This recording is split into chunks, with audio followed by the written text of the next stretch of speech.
प्रिय दर्शकों, नमस्कार। एक बार फिर से उपस्थित हूँ आप सबके सामने आज मंगलवार और उपस्थित हूँ अपने उस महत्वाकांक्षी कार्यक्रम को लेकर के, जहाँ मैंने आप लोगों से कोरोना के आने के बाद इस कोरोना के काल में उसने हमें कैसे प्रभावित किया था और क्या असर डाला था हमारे आम और दैनिक जीवन पे, इस दुनिया को उसने और दुनिया के विभिन्न हिस्सों में रह रहे लोगों के ऊपर उसका प्रभाव कैसा था। ये मैंने आपसे कही थी बात कि मुझे लिख करके भेजिए। आपने भेजा और मैंने उसका स्वागत भी किया और बड़ी खुशी भी होती है। आज जिनके लेकर के उपस्थित हूँ उनका नाम है निखिल सिंह। ये हैं जम्मू कश्मीर से। आइए इनके लिखे लेख को आपके सामने पढ़ के सुना देता हूँ। बहुत अजीब स्थिति है कि इन्होंने एक बात इस लेख में कही है। ये इन्होंने लिखी है बात, ये उसको पहले ही बता देता हूँ कि इस बीमारी का अंदाज़ा तो मुझे सबसे पहले उसी समय लग गया था जब इंटरनेट पर चाइना जैसे देश के लोगों के खाद्य पदार्थों के बारे में उनके वीडियो वायरल हो रहे थे। वो कैसे खाते थे और क्या खाते थे, उनके रहन सहन का स्तर कैसा था, और आज वो जिस तरह से अपना जाल विश्व के समस्त प्रकार के नक्शे के देशों को अपने अध्याय में आरोपित करना चाहता है, अपने पासे में लेना चाहता है। इस बीमारी का अंदाज़ा उसी समय से लगा लेना मुश्किल बिल्कुल भी नहीं था। आइए पढ़ के सुना देता हूँ। निखिल सिंह ने वाकई बहुत अच्छी लेख लिखी है। एक बात और कहूँगा, ये जितने भी लेख आप लोगों ने भेजे हैं ना, इन सभी लोगों को अपने पते को भी मुझे लिख करके भेजना होगा। इस ज्योतिषीय लक्ष्य चैनल के द्वारा आप लोगों के पूरे पते पे हमारी ओर से एक उपहार दिया जाएगा, जिससे आपको ज्ञान के रास्ते पर ले जाने में आसानी होगी। तो आइए अपना लेख, ये जब कार्यक्रम खत्म हो जाएगा, अभी 2 4 5 लेख और बचे हैं, 1 महीने भर का ये कार्यक्रम है, और जैसे ही ये ख़त्म हो जाएगा मैं एक एक करके सभी लोगों से, आप लोगों के जहाँ पे आप रहते हैं वहाँ आप लोगों को हमारी ओर से उपहार भेजे जाएंगे। तो उसके लिए भी तैयार रहना होगा। आइए पढ़ के सुना देता हूँ आज का ये निखिल सिंह जी के द्वारा लिखा ये लेख।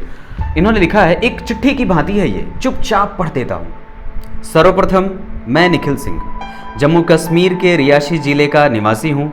मैं नकुल जी को शत शत नमन करता हूँ। उन्होंने मुझे यह अवसर प्रदान किया कि मैं कोरोना महामारी पर अपने विचार प्रकट कर सकूं। यह महामारी, जिसे कोरोना का नाम दिया गया है, इसे व्यापक रूप से क्या प्रभाव हैं, इसके मानव जीवन के ऊपर क्या प्रभाव देखने को और महसूस करने को मिले हैं, जो मैंने अनुभव किए हैं, उन प्रभावों को मैं आप सबके समक्ष रखने जा रहा हूँ। इस बीमारी ने हमें कुछ सकारात्मक और कुछ नकारात्मक पहलुओं पर विचार करने के लिए मजबूर किया है। अगर मैं अपने संदर्भ में बात करूं तो इस महामारी और लॉकडाउन के दौरान मेरा अपने परिवार के सदस्यों के संबंध और भी ज़्यादा निकटतापूर्ण होने लगे। इस दौरान कई परिवार टूटे भी होंगे निश्चित रूप से। इस दौरान कई लोग एक दूसरे को जान पाए होंगे निश्चित रूप से। इस दौरान कई रिश्ते बने भी होंगे निश्चित रूप से। इस दौरान कई परिवार निश्चित रूप से कमज़ोर भी हुए होंगे, एक दूसरे को जान गए होंगे कि अगर ये ऑफिस नहीं जाता तो ऐसा होता, अगर ये जाता है तो ठीक ही है, कम से कम घर शांत तो है।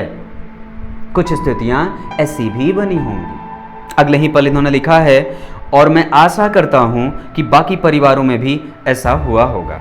जो अच्छी बातें हैं वो प्रत्येक परिवार में घटित हुई होंगी, जो गलत और बुरी हैं वो किसी भी परिवार में नहीं हुई होंगी। अगले ही पर लिखा है इन्होंने, परंतु अगर हम व्यावसायिक तौर पर देखें तो निस्संदेह बहुत से लोगों का नुकसान भी हुआ है। अगर मैं अपने भारत देश की बात करूं तो यह कहना भी मुश्किल होगा कि इस कोरोना महामारी के दौरान कितने ही घरों में खाना भी नसीब नहीं हुआ था। एक ही हमारे दर्शक थे उमेद सिंह सोढ़ा जी, उन्होंने ये बात बहुत अच्छे तरीके से बताई थी कि भोजन से कोई भी नहीं मरा था और भोजन के अभाव में लोग नहीं मरे थे, घर नहीं टूटे थे। अब यहाँ पे देखिए, व्यक्ति के अलग अलग विचार और अलग अलग अनुभव, इन्होंने इस बात को जाहिर किया है। इस तरह की बातें जब मैं सुनता था तो मन बहुत आहत भी होता था और अभी भी होता है। हालांकि हमारे देश की सरकार जो कि मोदी जी के नेतृत्व में है, उनका योगदान इस बीमारी के काल में काफ़ी सराहनीय रहा। इस बीमारी के समय में जो उन्होंने लोगों के दिल में अपनी जगह बनाई और जिस तरह से लोगों को भावनाओं के एक सूत्र में बांधने का जो काम किया था, वह निश्चित रूप से अकल्पनीय था। शायद ही कोई प्रधानमंत्री ऐसा होता जो इतनी निकटता से आ करके अपनी बात साधारण तरीके से लोगों तक पहुंचा पाता।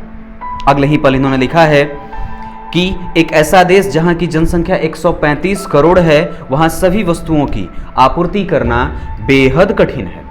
जनसंख्या दृष्टिकोण से भी इस बीमारी से, सामाजिक दृष्टिकोण से भी इस बीमारी ने पूरे विश्व पर बहुत बड़ा असर डाला है, क्योंकि काफ़ी हद तक लोगों का एक दूसरे से मेल मिलाप खत्म हो चुका है।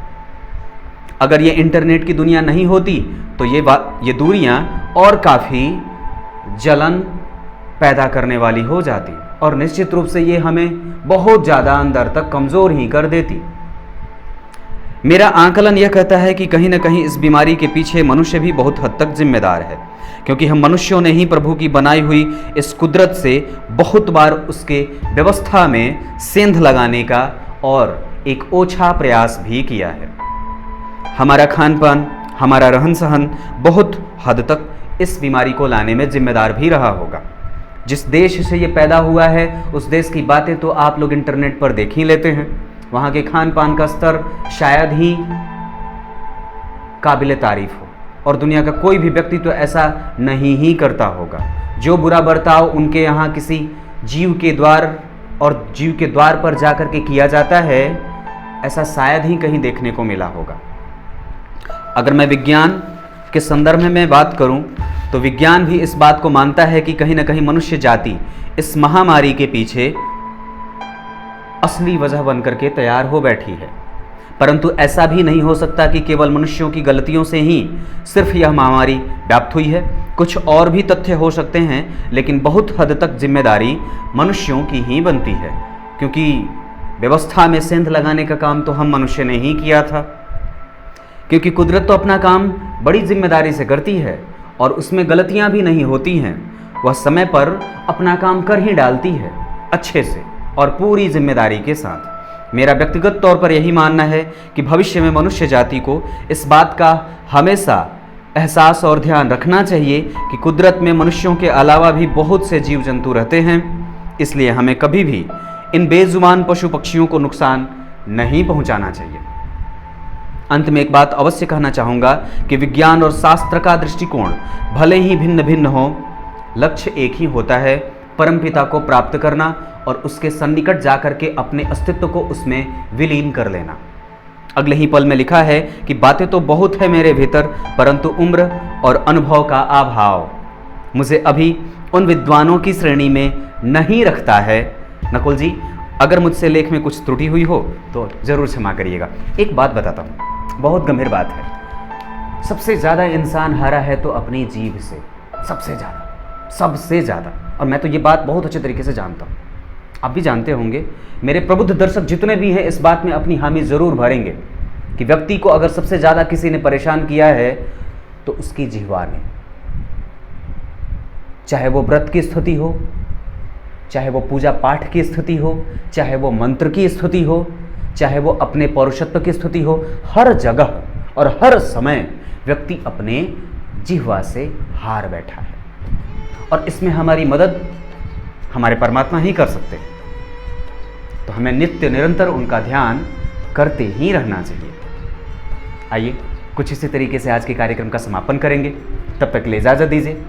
कल एक बार फिर से ज्योतिषीय कार्यक्रम के साथ उपस्थित होंगे। तब तक के लिए नमस्कार।